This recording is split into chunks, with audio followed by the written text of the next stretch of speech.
নববধূ বিয়ে হয়ে সবেমাত্র শ্বশুরবাড়িতে এসেছে। দাদি শাশুড়ি কানে কানে এসে বলল, আমার একজন পুতি চাই। নববধূ লজ্জা মিশ্রিত মুচকি হেসে বলল, দোয়া করবেন।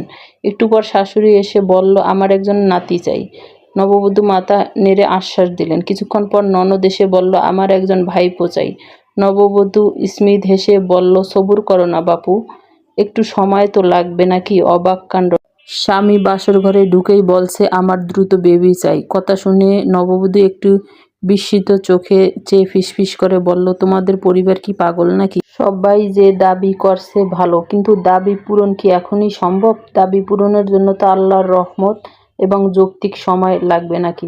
তোমাদের দাবি শুনে মনে হচ্ছে সাথে করে নাতি পুতি ভাইপো তোমার জন্য বেবি ব্যাগে করে নিয়ে চলে এসেছি। তোমরা চাহিবা মাত্র আমি দিতে বাধ্য থাকিব। গল্পের শিক্ষা হলো, প্রত্যাশা এবং দাবি ঠিক আছে, কিন্তু এসবের জন্য একটা নির্দিষ্ট